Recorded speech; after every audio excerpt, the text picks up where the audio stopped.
go ahead and start. Anna and I are co-hosting this event today. We're kind of the second string or the backups. The original host for today was not able to make it. So Anna and I are going to do our best to fill in, and we welcome everybody to this this breakout session.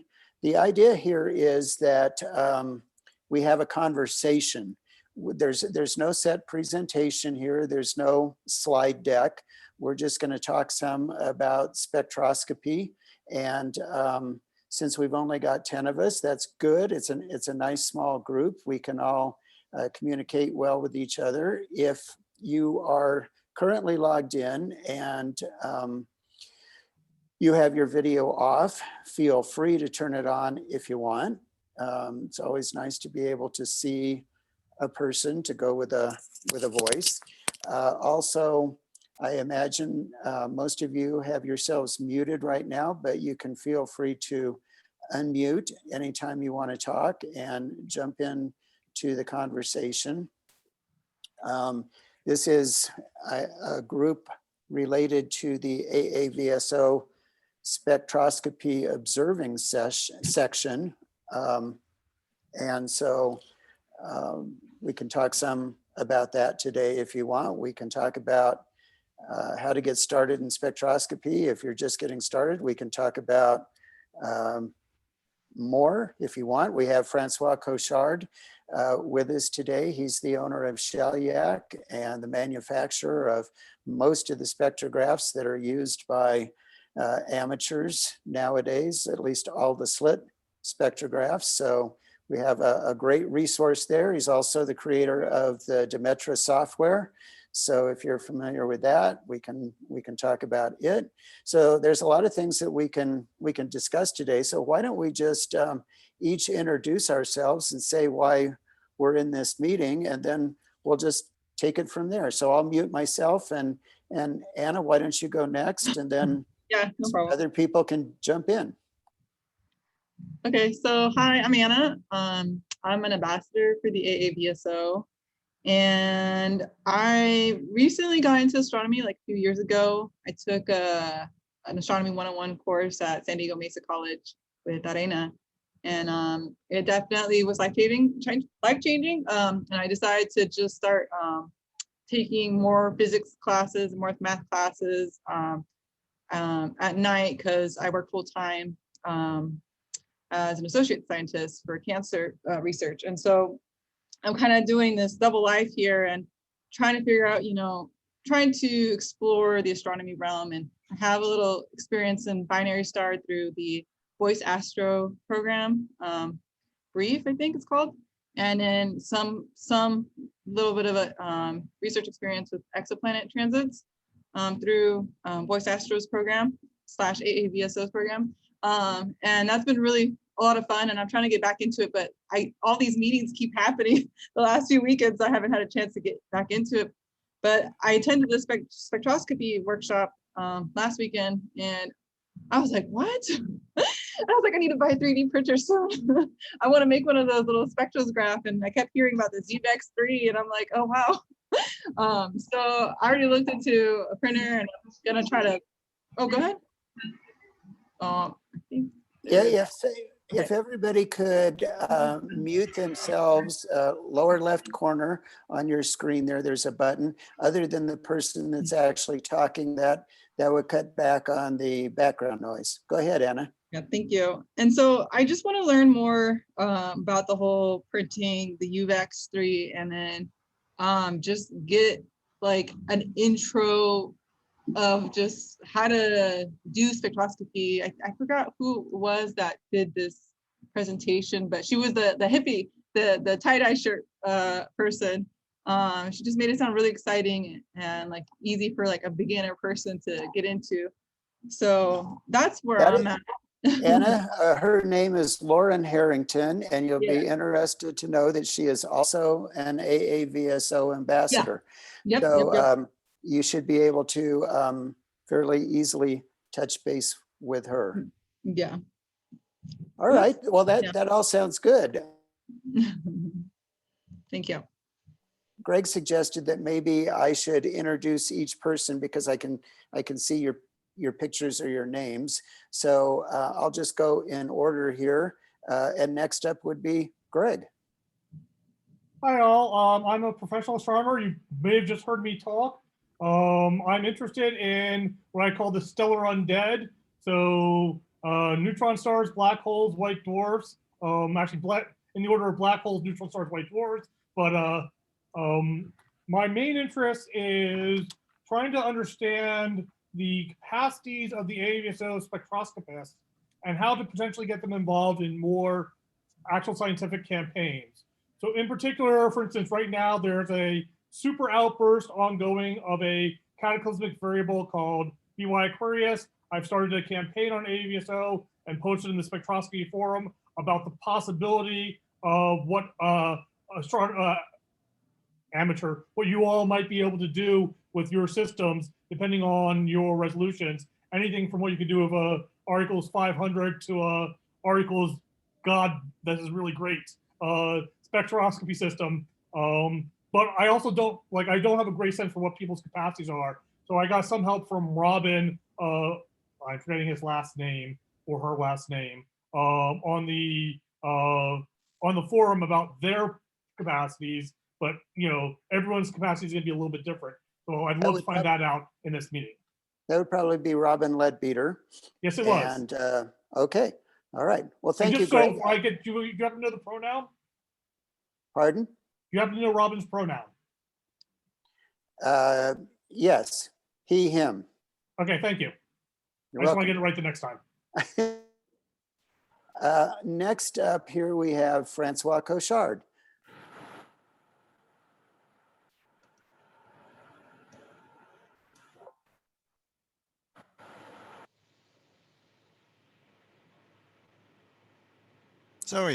Sorry, I was had a problem with my mic. Well, I'm François Cochard. I'm well happy to see this this team here. Well, as Ken said, I am the manager of SHEDAC Instruments. So we build spectroscopes for amateurs and professionals. I'm also involved in the community because I was part of the BESS program to observe and collect spectra for BE stars. And I'm also the organizer every year, well, except this year, of the OHP meeting in France, so at the Observatoire de Haute-Provence, where we have an international meeting and where we is a kind of I think I'm to see what is happening right now at the AVSO. This is very promising, and I think that you have a wonderful group to do things just amazing in from now. And well, tell me where I can help, and it be. All right, Francois, we won't be shy. we'll tell you how you can help. Next up, we've got James Taylor. Yes, hi. I'm a retired math and computer science teacher, although I continue to do work in teaching teachers how to do something called mathematical circles. And since COVID, I've been tuning back into my childhood amateur astronomy hobby and attended all of the webinars over the fall and late summer from and looking at what seems to be the most interesting and the most fun thing, and attended the spectroscopy workshop last weekend and the week before. And I'm thinking this is a fascinating area of focus. So that's why I'm here. I haven't really started to do very much. I have a star analyzer, and we'll be starting to play with that a little bit and getting a better handle on the kind of work that you all do. Okay, thanks, James. Sounds exciting, and we'll do our best to help you. And I probably will have some ideas today for getting started. Next up is Paul.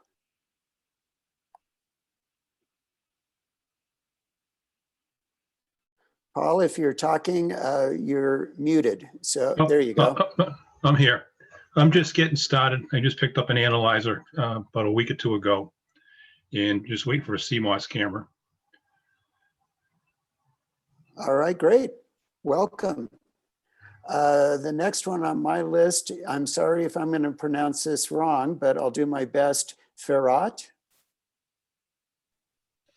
Hello, Ken, and all the participants. Your pronunciation was quite good. I'm from Turkey. I'm a 40-year-old structural engineer, and I'm fairly new in AAVSO. I joined in 2 years ago, but I have quite a few equipment, but didn't know how to use it, how to start. And this pandemic, in fact, during this pandemic, all the webinars, all the programs helped me very well. And now I start to learn where to start and I began to not afraid of my equipment, all the hardware, all the software. Yeah, these are quite time consuming to learn. And last week's workshop, I think it gave me 2 or more years of knowledge in just in a weekend.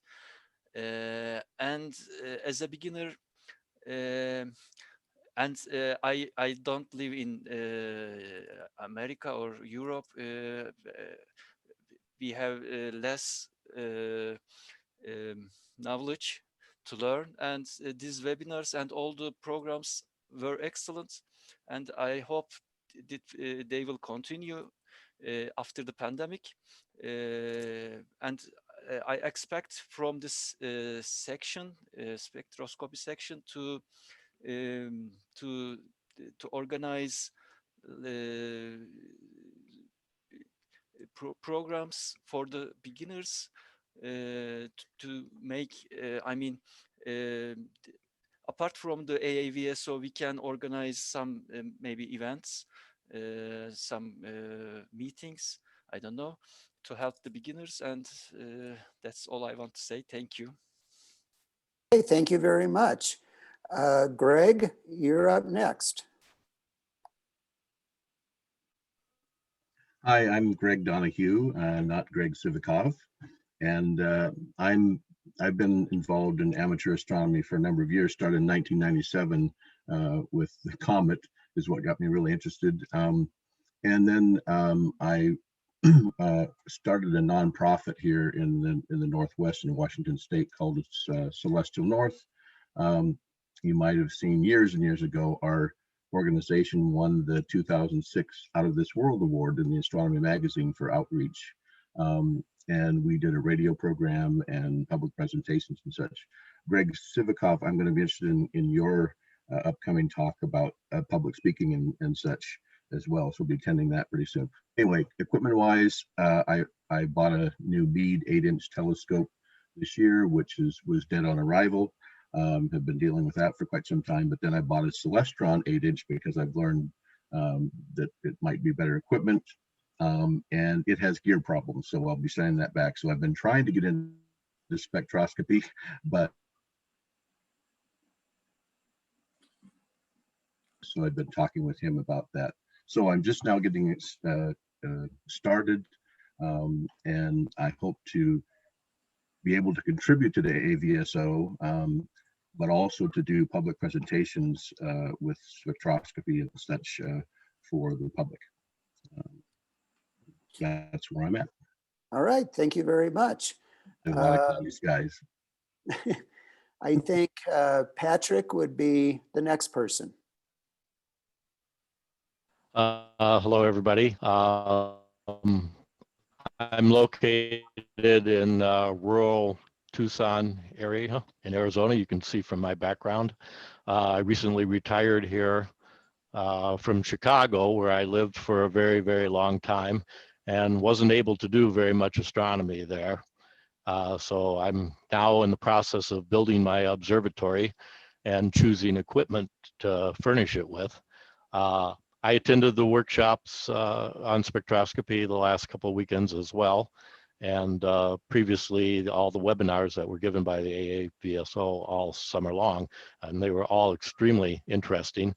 It's hard to choose a direction. There's so many choices available, but spectroscopy is something that it does interest me, and it so I'd like to at least follow it for a while to see whether I can learn enough to become able to participate in this endeavor. Well, Patrick, if you're motivated, you'll be able to participate. So think positively, and I think it'll work out. Next up on the introductions is Matthew. Hi, so can you all hear me? Yep. Okay, so I'm Matthew. You probably just heard me give a presentation. I'm a PhD student at Florida Tech. And my main interest is with eclipsing binaries. Now I'm not very knowledgeable about spectroscopy, but it's something that is important in the eclipsing binary community because it gives us so much information. So I'm hoping to learn more about that. I do have some spectroscopy data that I'm also hoping maybe I can learn to understand a little bit better. So that's kind of why I'm here. Okay, great. Jim, I think you're next up. Can you guys hear me okay? Yes, I can hear you fine. Okay, thanks. Sorry, I'm having trouble with my video today. Well, my name is Jim Grubb. I'm an amateur astronomer. I'm relatively proficient at deep sky photography and recently joined AAVSO after seeing seeing a couple of the observing section seminars that they did earlier in the year and finding it quite interesting. And recently received, and haven't even had a chance to take it out of the box, my new Alpi, which I'm planning to put on. I have a couple of different instruments, but I think the one I'm going to use is my Officina Stellari RI Fast, which is a f3.8 Harmer Wind telescope, 300 millimeter. So, and I'm just really enjoying reading all of the books that I can find on spectroscopy and what we can learn from studying the stars. So, and also trying to come up to speed on variable star observing too. But I think my main interest is going to be spectroscopy. Okay, sounds good. I'm biased. I like spectroscopy the best. I think it's the most interesting. It's the most fun, but everybody's different, and it's good you're giving it a shot. Welcome to this group. Paul, you're next.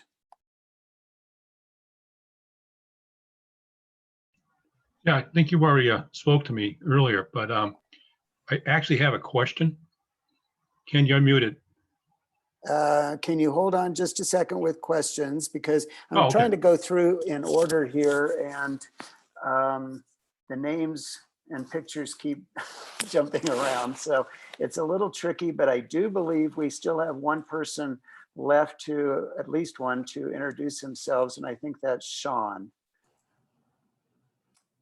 Hi, I'm Sean Dvorak, amateur astronomer, of course. I've been AAVSO for many, many years, though a lot of photometry, and bought a SA200 several years ago, and I've used it a tiny bit. It sits in the filter wheel and mostly doesn't get used at all. So I've looked at also building one of the low-cost home-built photometers or spectrometers, but haven't done that yet. First, I'd have to get new cameras, so the ones I've got are too big, but I'm definitely interested in getting into spectroscopy. Okay, before we go further with questions and discussion, did I miss anybody that didn't get a chance to introduce themselves?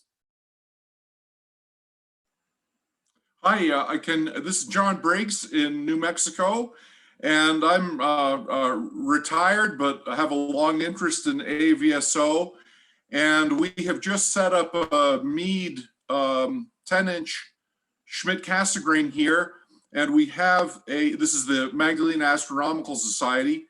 And this Meade-Schmidt-Cassegrain set up equatorially ought to be a decent instrument to carry one of the small spectrographs that was built about 20 years ago that we happen to have by Hilliard in Vail, Arizona. It was built to carry a camera body as the detector, but if we put a CCD in place of the Nikon camera body, we might have a usable spectrograph. In any case, I look forward to getting better acquainted with everybody. Thank you. Okay, great. Well, welcome everybody. It sounds to me like there's a bit of a common theme here in the sense that everybody on the call today, with the exception of Francois and Greg, and I guess myself, has little experience actually doing hands-on spectroscopy. And so that's probably good because we have a kind of a homogeneous group here of people. Some people have some experience. It doesn't sound like anybody has a lot of experience yet. So probably one theme that we have to talk about today is how you go about getting started and the options that you have. Some of you already have some equipment. Some of you do not, so that's fine. We can talk about some of that as well. Now, one quick question that I've got before we go further is, do any of you have experience with the AAVSO spectroscopy observing section? Have you been to any observing section meetings in the past, or done anything online with the observing section, or anything else? If you have experience, speak up. If not, that's fine. I'm just curious whether anybody has any background with the observing section. Okay, it sounds like not. Well, I've joined the observing section, and I'm getting the announcements in my email box and paying attention to what other people have to say. But so far, I'm just.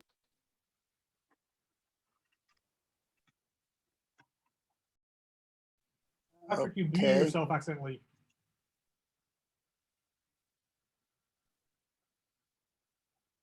All right. Greg, you raised your hand a minute ago. Yeah, so you talked about this idea that people aren't sure where to begin.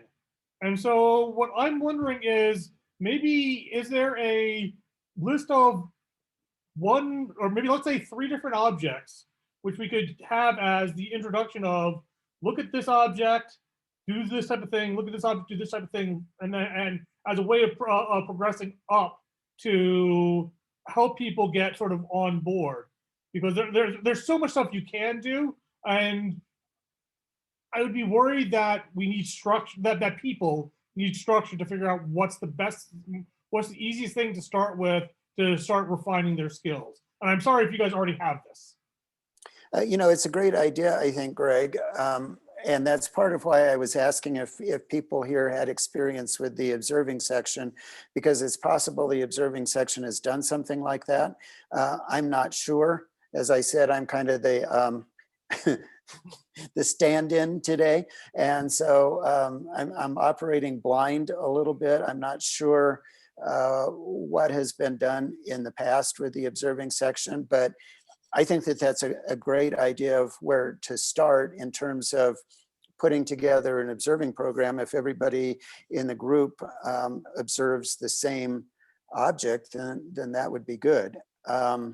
So yes, I think that's a good idea. Now, I also know that some people have some questions. So maybe before we figure out how best to proceed in the future, or what to recommend to the observing section leader, might be more accurate. Let me just ask if people have some general questions about spectroscopy that maybe we can get answered here. If you do, feel free to chime in. I was curious if anybody was using the low spec 3D printed spectroscopy. If I was Anybody? even familiar with it. I'm somewhat familiar with it, and I can connect you with a person who knows a lot about it. His name is Tony Rhoda. He's in England, and Tony has a lot of experience with DIY spectrographs. Super nice guy, very knowledgeable, and also extremely experienced. So Tony would be a good person to talk to. I'll just tell everybody my email address, and then if you want, I can connect you with these people rather than just, I don't know his email address off the top of my head, but I can connect you with him. My email address is kohudson, HUDSON @gmail.com. So you can send me an email. Could you and- type it up, please, if that's okay? Sure, I'll put it in chat. Yeah, thank you. Sean, I'm planning on building a low spec myself. Okay. I've downloaded all the files and I've bought a 3D printer, but I haven't actually started using it yet. But maybe you and I, if you're planning on building one at some point, we should each other. What kind of 3D printer are you gonna purchase? That's a rabbit hole. A good one, but not a rabbit hole. I'm just wondering because I was looking at Amazon for some, some more effective options, and I kept getting. Yeah, it was one of the ones that was recommended by Tony in his talk in the workshop. Okay. It doesn't require a great deal. This one was really quite inexpensive. It was under $200, I believe. Okay. Well, which one did you say you got again? I'm not sure. I'm I sorry, did not see Tony's session myself, but one 3D printer that I've heard very good things about is the Prusa from Czechoslovakia. It comes either pre-built or you can build it yourself as a kit. I've heard consistently good things about it, but I can't It's speak excellent. from personal experience. It's excellent. I think it's a little bit on the pricier side for someone that's getting started. Like if I was getting started and I knew I was going to do a lot of this, that's the one I would absolutely recommend. But I can't recall what the current pricing is. I'm less good. What's that? Prusa, like P, starting with the P, Prusa? I'll type it. Okay, thank you. Because I was thinking about getting the Ender 3 version 2. So I was just trying to get an idea what other people were getting. Okay. I've got a TiVo Tarantula, a couple-year-old model. It's a self-assemble, which was fun in and of itself, and but it's been very good. I've printed a ton of stuff with it, both just playthings and functional things around the house, and I think it would be up to the printing of that low spec. But again, it's that one you have to assemble. That's a fair amount of work, but you pay less. Those of you who are interested in doing DIY spectrograph work, I would recommend that you put your email in the chat section here and hook up with each other so that you can work together on this project. Also, I put a different email address in chat that you can email me if you want.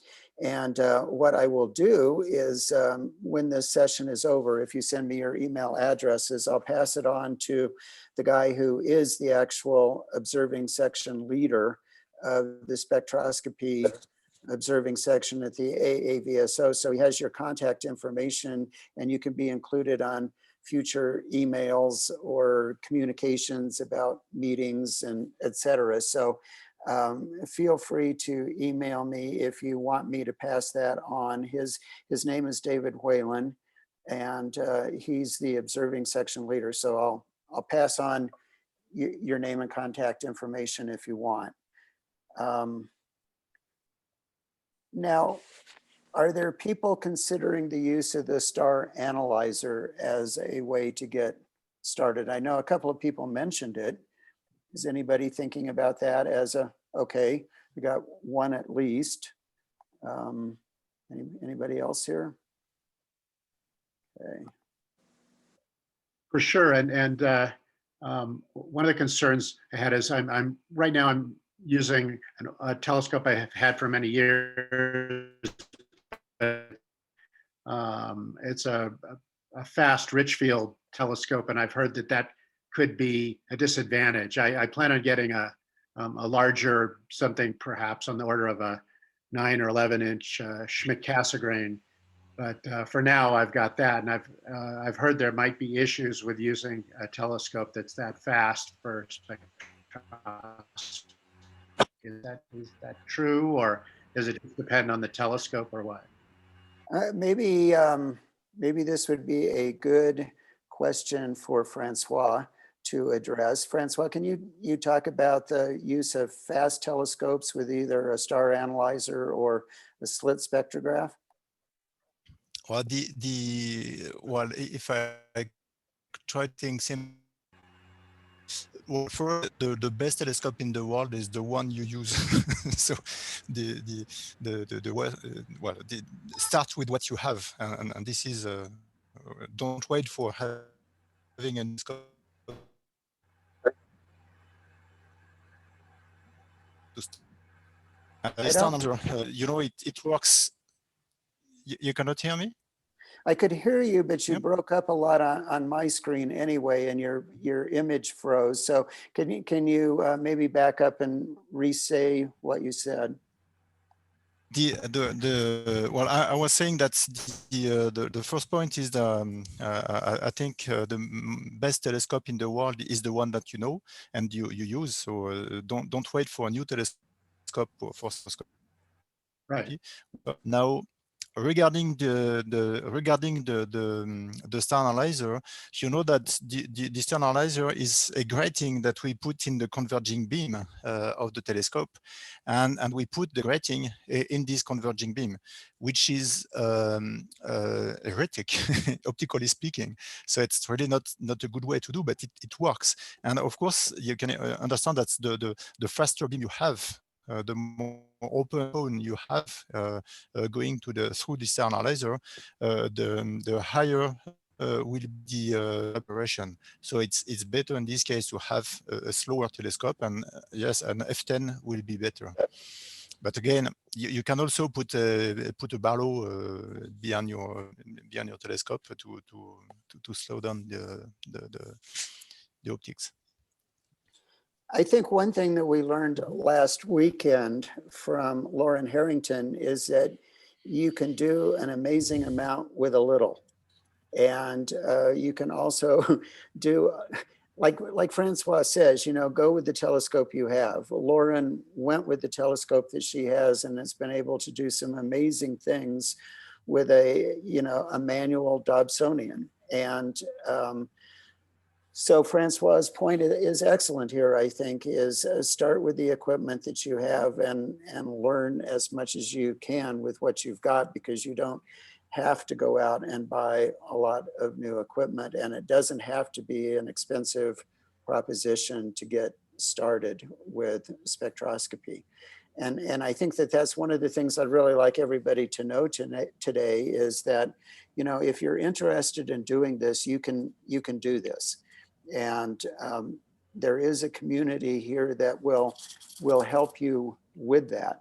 Not just the 15 people that are on this call today, but there's a broad community of people that you can go to. And that's one of the points that we tried to make last weekend, is that you have forums, you have email groups, you have this observing section. You've got a variety of places that you can go to get help, support, and information. So I would really encourage everybody to look at all the options that you've got and reach out to people. Email me, send me your contact information. I'll pass it on to David, etc. So what's the next question we have? I mentioned this in the chat, and I want other people to speak, so please, if I'm speaking too much, just tell me to shut up. I'm happy to. But I think for those people that are actually out there and taking spectra right now with their equipment, if they could maybe just give people a sense for the size of their equipment, how bright a star they tend to look at, and the spectral resolution they have, that might tell people some basics about sort of what they could do and what they can't do, in lieu of us having a detailed workflow like you suggested.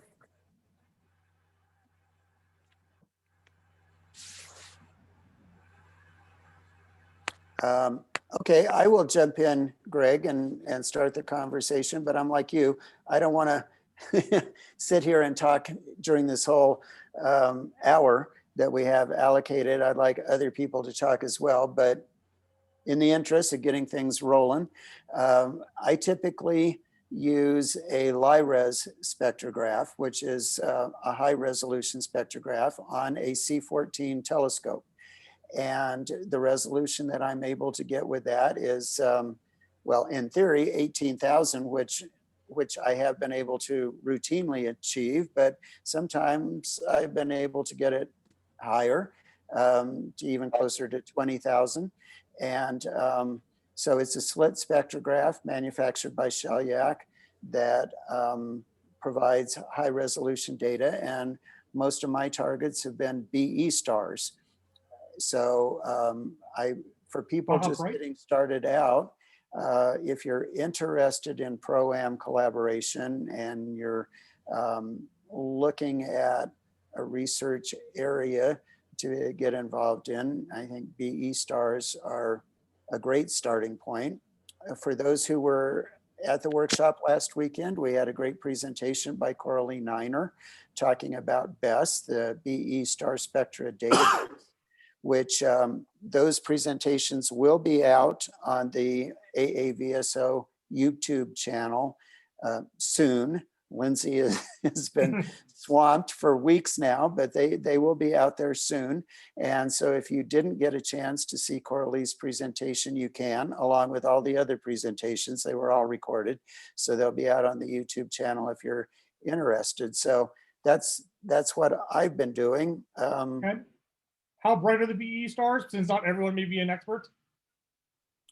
Like me being magnitude. My magnitude limit is probably about 8 or 9. So that's 8 or 9, but that's at a spectral, for those people who don't know, that's at this huge spectral resolution of 18,000. If you wanted to use the same spectrograph and then go down to, let's say, I'm just making a number up, 1,000, that's a factor of 10 in spectral resolution. I can't recall, and first of all, you'll correct me, but my brain is dead, whether that's a factor of 3 or a factor of 10 and how much brighter you can go. Is it 3, I think?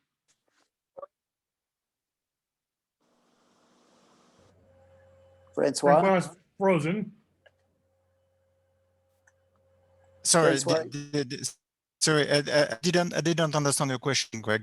If you're going to if you're going to bend down from that 18,000 all the way down to 1,000, is that's a factor of 18 in reduction? Are you looking at a factor of 18 brighter, or are you looking at a factor of square root of 18 brighter that you can go?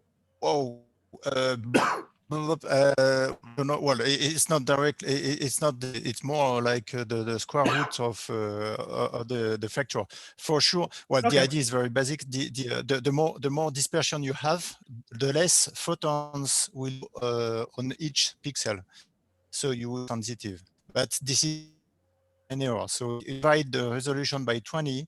Well, I cannot 1.6 magnitude brighter. I know.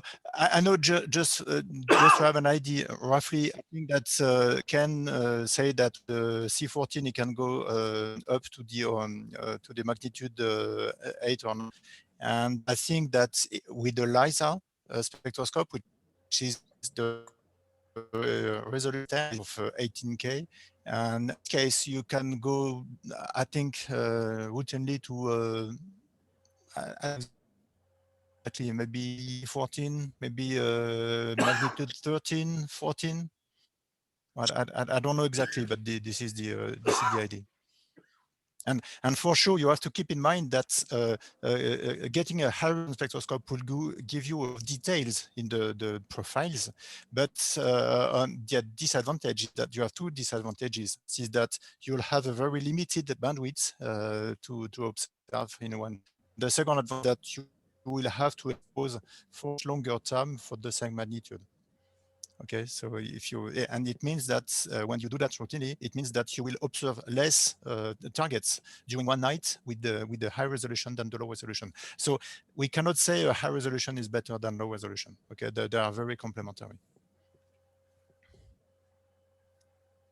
And just pure fun factor, I don't think you can say that high resolution versus low resolution either, because I also have an Alpi, and it's, I don't know, I always thought it was really fun. It's a very fun spectroscope to use. The spectra are fun to look at. It's great to see the whole visible spectrum there. So, you know, it just depends on what you're interested in and what you enjoy. I want to give Anna an opportunity to talk here for a second. Anna, do you have questions for any of the panelists or anything that you would like to input? You know, I have like actually lots of questions, but you know, you made a really good point about Laura Hemington being as a person to approach, because I'm literally coming, like, for me, like I tried setting up a telescope like a few months ago and like I failed. And so like I'm actually gonna have Molly, what's her name, last name for her name, she's also an ambassador. She does really good astrophotography and has really good equipment, and she's going to be meeting with me virtually to help me set up my telescope for the first time and just start looking through it. And then from there, I also, like I said, reached out to Laura to see, you know, like what basic stuff do I need? Because like what you said earlier, you don't really need a lot of fancy equipment to get good data. And so, and then I also need to reach out to Tony about the 3D printing, because I've always been interested in 3D printing, but I never had, like, I was just like, I don't want to make figurines. I don't want to do these little things. Like I want to make something that has purpose to it. And when I heard Tony talk about the UVX3, I was like, okay, here it is. So I have no questions for you guys, because like I said, I actually started messaging her with all my questions and hoping I can like meet with her. So okay. So, yeah, Sounds good, Anna. Thank you. Greg, you had your hand up as well. Is there something that you would like to ask?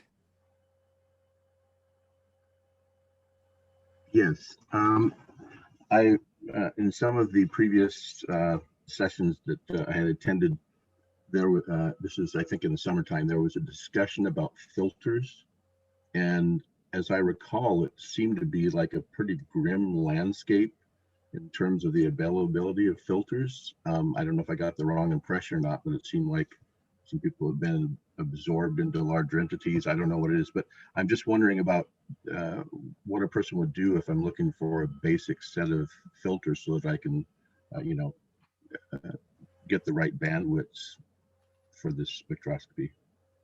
Or is that just photometry basically that really applies to? You're on mute, Ken. Yeah, I'm okay. Francois would be a better person to answer this, but I'll give a little bit of an answer. I had not really heard about the use of filters at all in spectroscopy until just very recently, with the possibility of using a filter with the UVEX. Other than that, I don't think that this is common or necessarily encouraged. But Francois, can you say anything about the use of filters in spectroscopy? Well, I'm like you. I heard about the job of a spectroscope is to convert the color, the wavelengths in a position of the sensor. So in fact, you have this you already have this information. So if you are using a filter and photometry, this is because you want to measure the photometry in different wavelengths bands. Okay, but if you are doing spectroscopy, you have the whole picture, you have the whole landscape, you have to calculate to each part of the, you don't need any filter. We do in photometry. This is not the same usage. There is one case for which we may need a filter in spectroscopy, what we call an order filter, and we talked about that for the UVEX last week. To deep red, and inside the instrument there is a grating, okay, and in a grating you have different diffraction orders. Usually work at the first order, but there is second order, third order, and so on. And in fact, the different orders work at the same time. And you may have the first order. Imagine that if you have a first order that starts at 30 nanometers, it means that the second order for this wavelength will have exactly the same position on the sensor than the 700 nanometer.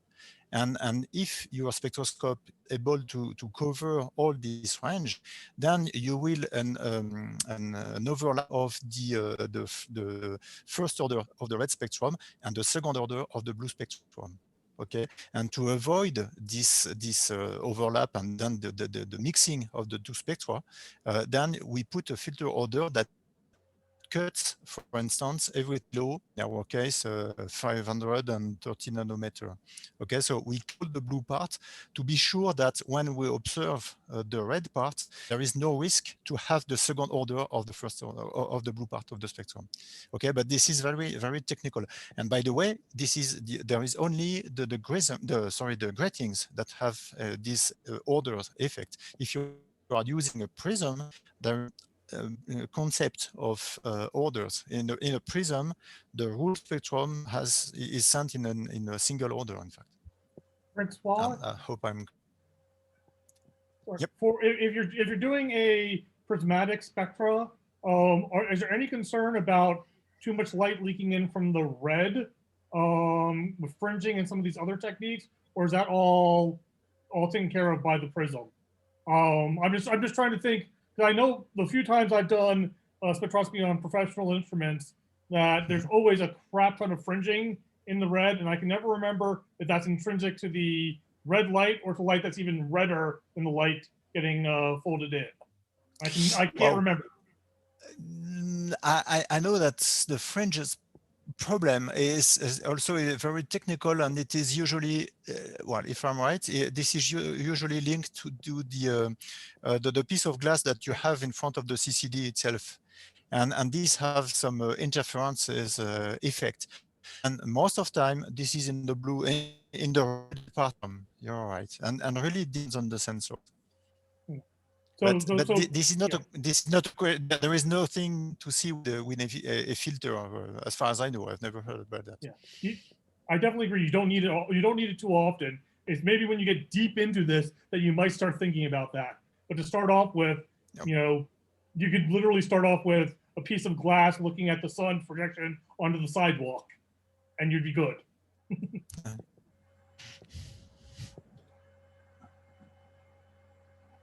Okay, I'm writing a chat message right now, but it's emphasizing what I said before. If you would like me to pass on your contact information to the observing section leader for the AAVSO, please send me your contact information so that I can do that. Now, since this is an AAVSO meeting and observing section meeting, I'm trying to get a sense of what kinds of things that the AAVSO can do to support you in becoming spectroscopists. So it sounds to me like what's needed is some sort of program that helps people get started with spectroscopy, and kind of linked to that would be maybe a common observing program for a specific object that's fairly easy, where people could do spectra of that object and then compare it to what other people in the group has. Does that sound like a reasonable approach? That sounds like a really cool idea, because then we'd be sort of at the same place talking about the same problems and sharing that sort of thing. Okay, so a how to get started program would be useful. And Paul, I'm sorry. Yeah. Brock. Yeah, hi, this is Jim. I have a request. So I am just getting started, and I understand when Francois talks about using the telescope that you have, I get that, and I believe in that, and I'm going to learn using the equipment that I have. But at the same time, Francois, I've read your book, and one of the areas that I'm still having a little trouble getting my head around is the section where you talk about the relationship between the slit size and the focal length and the brightness and, you know, all of the things if you want to try to optimize your setup. And so I know it's longer than probably just a question and answer on a web seminar that like we're on right now. But if we could do a session that sort of explored that, I mean, I understand, for example, how pixel size and focal length relate to when I'm doing astrophotography. I understand well how it relates to resolution and the seeing and all of that kind of stuff. And I just love to listen to learn about, you know, how all of those things relate to each other and what it is that you're trying to do when you optimize your setup.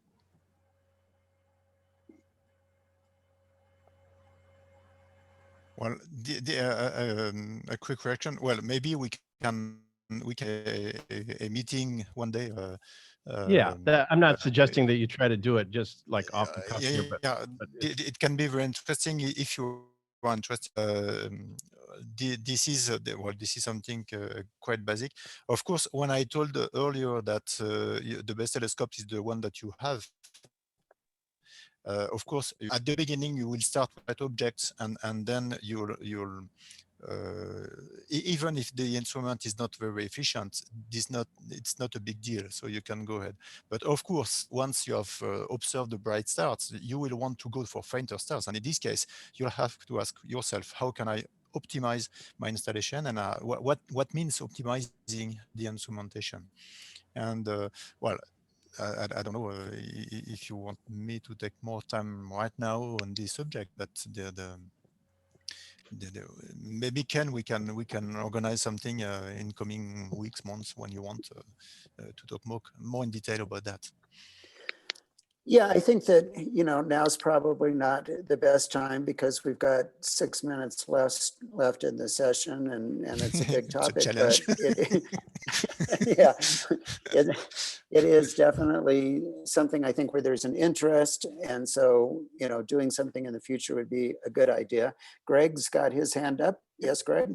So the other thing, it's not just a question of, you know, what's the best setup you have, but it's also a question of, given my setup, how long do I need to observe for? What are the choices I can make within my setup to actually observe different things? And that in itself is also another long discussion. So I'm not saying that we need to start here, but it's not that there's sort of a golden answer. And as a matter of fact, I spend time in my observational astrophysics graduate courses trying to drill into students how they have to make these decisions and the different ways things they have to consider. And it takes me several lectures.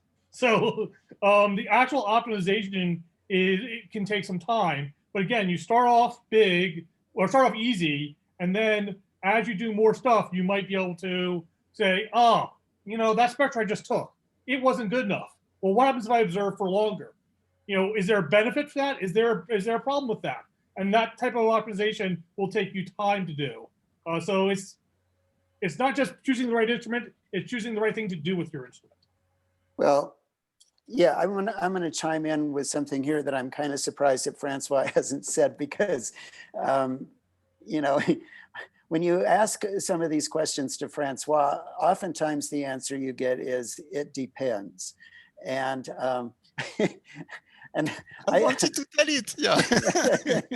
I have been on the receiving end of it depends many times, and and I think that Francois is absolutely right. It does depend. And what everybody needs to do right now, I think, is kind of take a half a step back and think about what they want to do down the road. What science are they interested in? Because, for example, if the science that you're interested in is producing spectra of supernova, you know, the equipment that you use is going to be different than if your interest is on BE stars. You know, it's just the way that it is, because you're going to be looking on the one hand at very dim objects that you may want a bigger scope and a star analyzer with, versus perhaps brighter objects that you're going to be doing high resolution spectra on the H alpha band and submitting it to BESS. You're going to have different interests, different priorities, and the reality is that the equipment that you buy and the equipment you use is going to vary depending on what your research interests are. So it really does depend on what you want to do as an amateur astronomer and what things you're interested in. And like everything else in life, you know, there's no one solution here that's going to address all research needs. There's going to be differences. So everybody needs to kind of think about what they're interested in.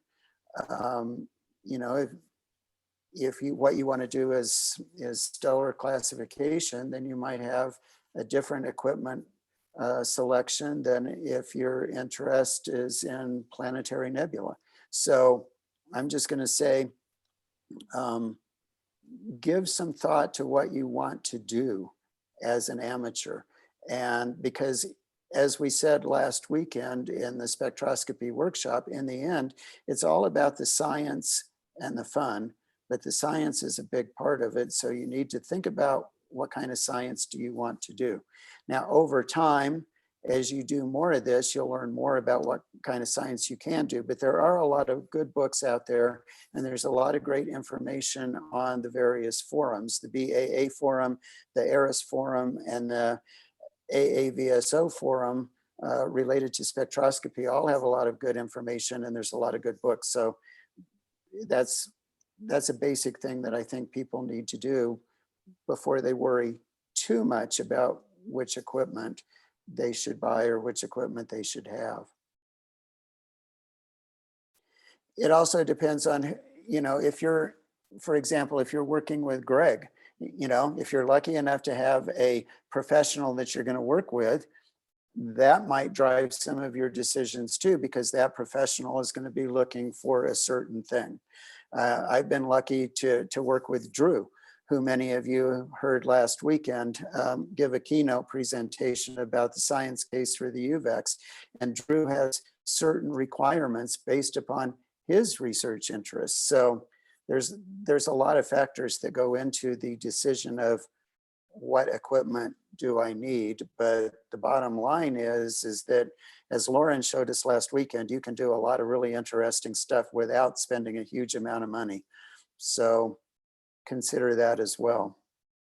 We're kind of coming up on the end of our session here, but I think this is all good. And I've enjoyed talking to all of you today and meeting all of you today.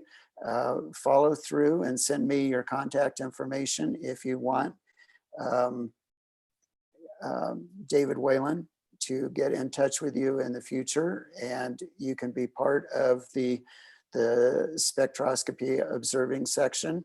And in the meantime, you know, I'll do what I can to help. Francois, I'm sure, will, as always, do what he can do to help. Yes, Greg. I just want to announce that if you look at the spectroscopy session, there's an alert for a star right now that's at 10th magnitude and starting to get fainter.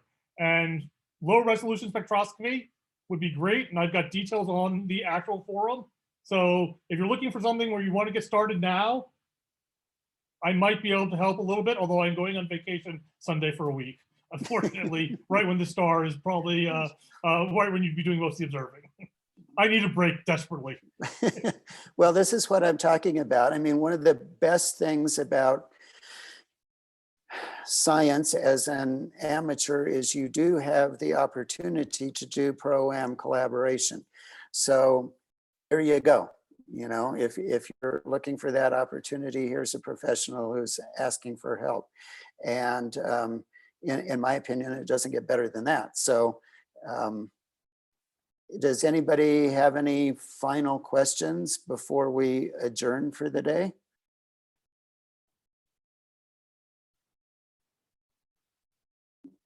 Okay, it sounds like not. Thank you to everybody who participated in this. It was nice meeting you.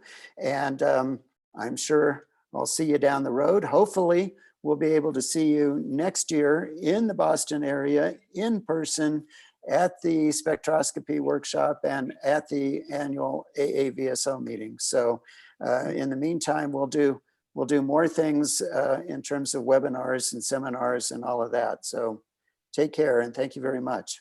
Thanks Everyone. all. Right. Oh, I'll put my email in case you guys, never mind, people started to leave. I forget that that I didn't message my email. People wanted to do things outside the forums. It's just my last name at ualberta.ca, and you guys all got the schedule, and I'm pretty much one of the few Civicoffs in the world, so easy Google search. Thank you.